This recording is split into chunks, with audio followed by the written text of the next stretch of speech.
বাণিজ্যিক কার্যক্রম বাংলাদেশ বেতার রাজশাহী কেন্দ্র থেকে প্রচারিত বিজ্ঞাপন তরঙ্গ শুনছেন শ্রোতা।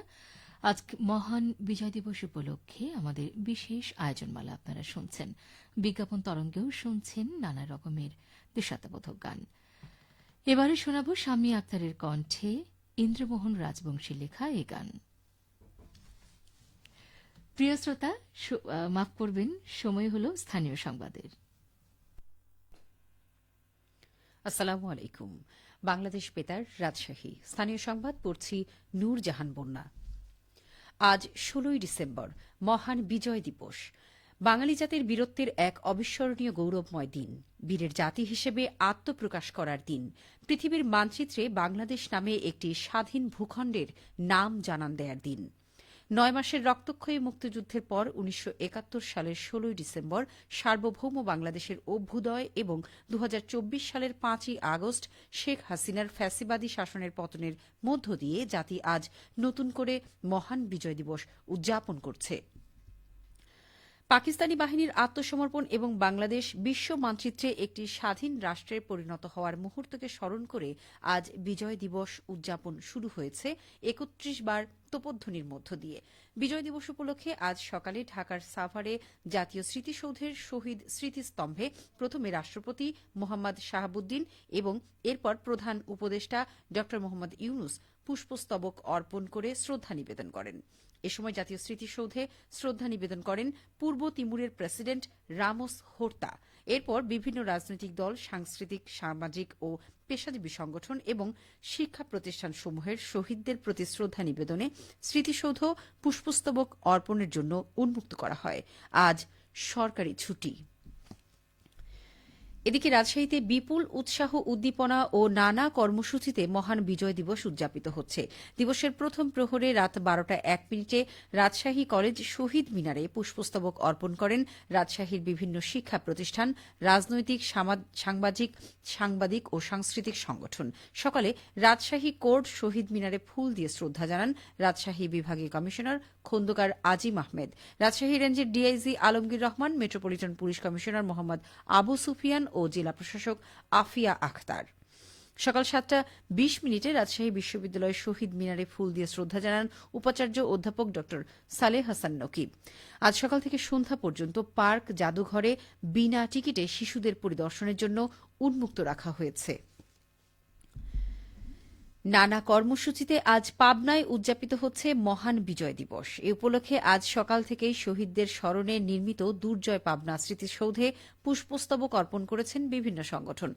ভোরে পাবনা জেলা প্রশাসক মোহাম্মদ মফিজুল ইসলাম ও পুলিশ সুপার মোর্তজা আলী খান শহীদদের প্রতি পুষ্পস্তবক অর্পণ করেন। এরপর থেকেই বিভিন্ন সংগঠন শ্রদ্ধা নিবেদন করছে। নওগাঁ জেলা প্রশাসনের আয়োজনে যথাযোগ্য মর্যাদায় মহান বিজয় দিবস পালিত হচ্ছে। আজ ভোরে মুক্তির মোড় শহীদ স্মৃতিস্তম্ভে শুরুতেই জেলা প্রশাসক মোহাম্মদ আবদুল আওয়াল স্মৃতিস্তম্ভে পুষ্পস্তবক অর্পণ করেন। যথাযোগ্য মর্যাদায় সিরাজগঞ্জে উদযাপিত হচ্ছে মহান বিজয় দিবস।